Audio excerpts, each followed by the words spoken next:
Today I was planning on doing some stuff on the Romeo. That was until FedEx showed up. I got some shiny stuff. The battery came in for the Vefreedom. I finally found a 20 amp hour, 52 volts. The controller's not here yet, so it should be here. I mean, it's in California somewhere. Once the controller gets here, then we'll have a lot of fun. But right now, I figured since the display and everything says 52 volts, I'm gonna risk it, and I'm just gonna try to check and see if this battery fits. And then we're just gonna hook it up, and it's either gonna go or not go. Maybe make some smoke. I don't know. Honestly, I don't care at this point. I have a new controller coming anyways. For those of you that have the bike, you know, if they put 60 volt caps in there, it should be fine. Usually it's just the capacitors, unless they have a hard voltage limit built into the controller, but usually it's just the capacitors that there's a problem if they use 58 volt caps. And even then, if you don't fully charge the battery, you could still skate through at 58 volts or slightly over if you're careful. We're gonna see what happens. I got it for free. That box was empty, by the way. Because here's the original battery, 48 volts, not 20 amp hour, 13 amp hour. Here's the new 52 volt, supposedly 20 amp hour. We will verify that. And it's pretty darn close. There was a little bit of gap in there. I think I might just have to bump the fender a little bit. It's way closer than my other 52 volt battery that I had. This is supposed to be 5 amp hour cells. Again, we'll see. If they are 5 amp hour cells, it is a little bit wider, so I'm guessing they're 21700s, which is what they advertised.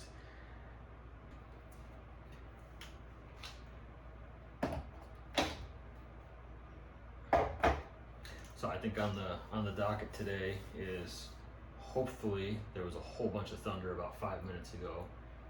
I see sunlight now, so I'm gonna say we're gonna throw that battery on, mount it, zip tie the controller, test the charge voltage. I opened it already and I fully charged it. I think it was stopped at just over 58 volt. I would like to get it to close to 58.8 just to truly test the controller out, make sure it can handle it.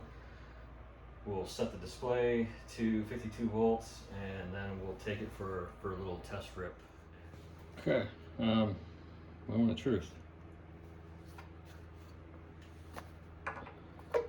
Will it fit?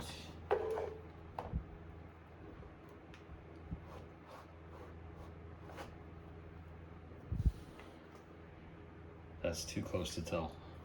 I mean, yeah, it technically it fits, but really not gonna know until we get that out. Barely hits it. It's close. I think it's gonna work. I think we can make it work. Ooh.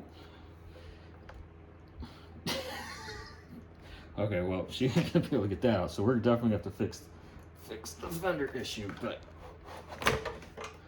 it's close enough. I mean, I think we got, so if we look at the bottom here, if I can't make the fender fit, I could shave a bunch of this. And even then, we only need to shave the bottom and kind of get it a little bit on an angle, so it'll add a little bit more clearance. But first thing we're gonna do is we're gonna pop that screw out on that fender and then just kick it back a little bit and see if that'll give us enough clearance, and then we're gonna mount this as well. But first things first is I gotta find the stupid key. I brought it down here, so oh, I see it.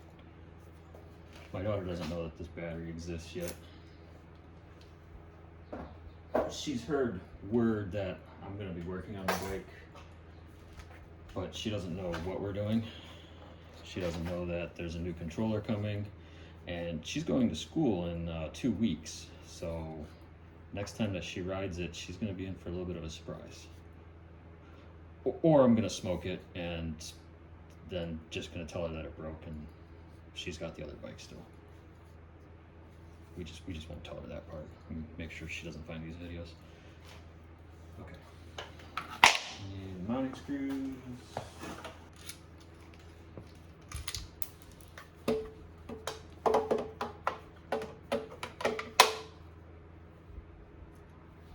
actually, you know what?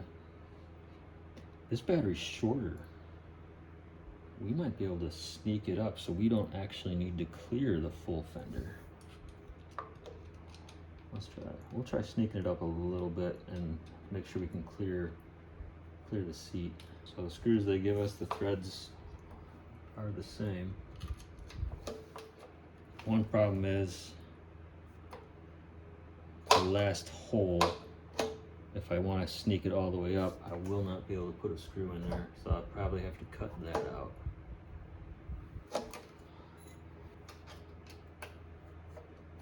Screw is too long.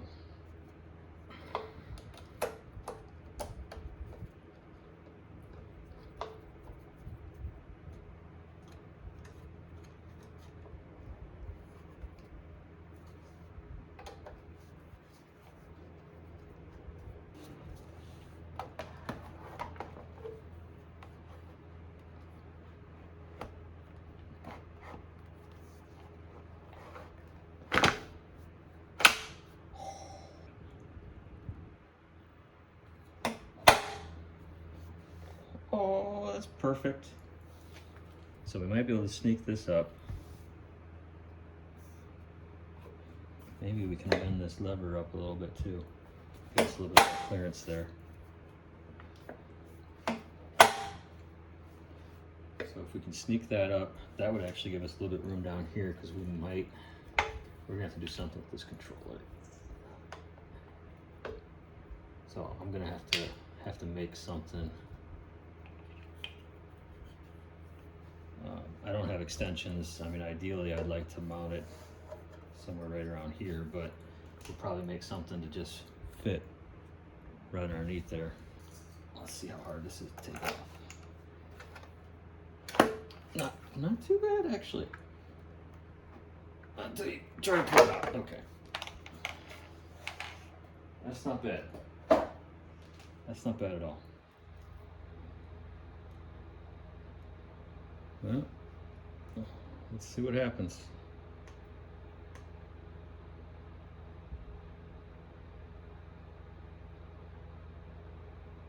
Well, it's on.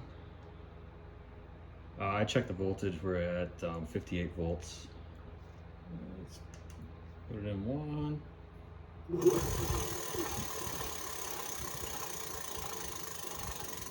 I mean, you know we're going to 5, so let's see what 5 looks like. Okay,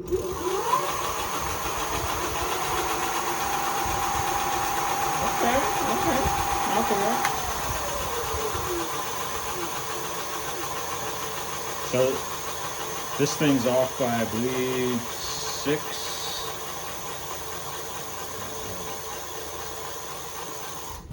miles per hour approximately, or it's like 20%. So if it's saying 38 and it can actually reach that, this might be exactly what it should be advertised if they would have put a 52 volt battery on here, because this will probably do 32, I'm guessing, 32. Probably not with me on it, but probably with my daughter on it. I'm gonna go check what it's like outside and set up the 360 camera, and we're gonna go take it for a rip. There's some stuff that I thought was still in California. Said it was delayed by weather, but it's not. 52 volt, 30 amp. It's the large 9-pin. I was able to, the whole thing's here. Everything's here. Everything I ordered. So I got the converter down from the large 9-pin to the standard 9-pin. Hopefully all that works. The Joulette connections are supposed to be the same. I haven't tested them yet. Potentially this could work with the factory harness, could work with the factory display. But just in case, got a whole new harness just for this. Got a throttle, and just in case there's a problem, I ordered a matching display, everything, so the whole kit, but you're just gonna have to wait. Because what I'm gonna do is take and test this 52 volt battery out, make sure the 52 volt battery is good. If it is, spoiler alert, there'll be a link down to the one that I picked out, be in the bottom there. And I'm gonna do tests with just the stock controller and the 52 volts. I'm gonna charge the battery a couple cycles, make sure I get it up over 58 volts. So we wanna try it at maximum voltage. And just see if the stock controller burns up. Then my plan is we'll take and we'll hook this up. I'll try hooking it all up through the factory wiring. And now I gotta go put it away because I'm gonna get distracted.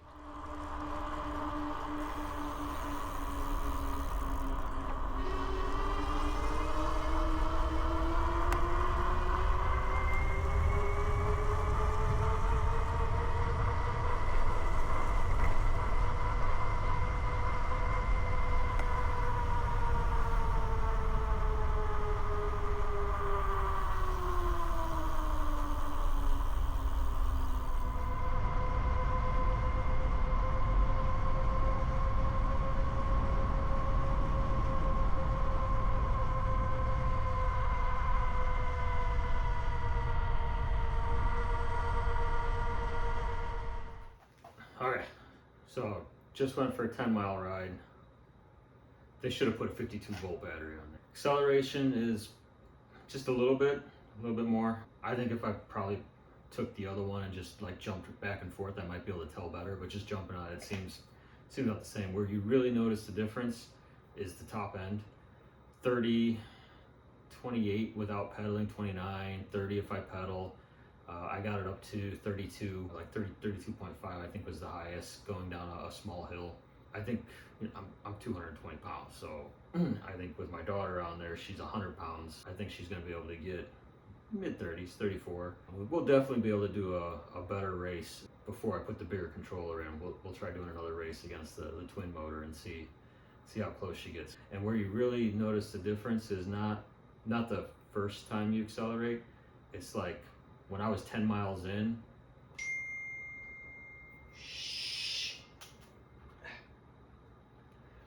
when I was 10 miles in, it still felt the same. Like, still felt like it was a fresh charge. Top speed was still 28, 29, 30, right around there. It kept bouncing around. That's the big difference between the 48 and the 52, and especially since they gave us such a cheap 48 volt. I mean, the thing barely 13 amp hours, so it was struggling the whole. I don't even think my 48 volt really charged. This one, I charged it twice, reading 58.4. It might still go up a little bit more. Before I post the video, I am going to do a battery test, so we'll cycle it probably 2 more times, run it all the way down, charge it, run it all the way down, and then see where the cutoff is. I didn't get any paperwork with the battery, so I don't know what the official cutoff is. It's probably 45 volts, but they may do like 42 or something like that. What I do know is the controller is set for 39 volts, so we cannot rely on the controller. You know, if you wanted to do this and switch out the battery, you can't rely on the controller to do the cutoff. We got to make sure the BMS is cutting off. And other than that, just throw the battery on. Everything works. I've put 10 very hard miles on it. It's holding up pretty well. Motor's getting hot. I think the motor would be fine though, because you're in the same voltage range that it's normally running. I mean, outside the first like 10-15 minutes you use it, you're going to be back down into the 56, 55 volts most of the time. So should be fine. Only other thing I noticed is now that it's getting close to 30 miles an hour, definitely need to switch out that, either switch out the front, but it's probably easier to switch out the rear freewheel and probably put in a 1128. I think that one's a 1428. Just drop down to 1128 is probably good. That'll get you pedaling close to 30. Do actual real pedaling in the 30 mile an hour range. I mean, if you want to see the rest of the upgrades, put that 30 amp in there, get all that wiring in there, get that harness. But yeah, if you want to see that, like, subscribe. I'm gonna run this exactly how it is for probably a week or so, see if anything breaks, and then we'll do the big upgrades and see what happens. Till next time.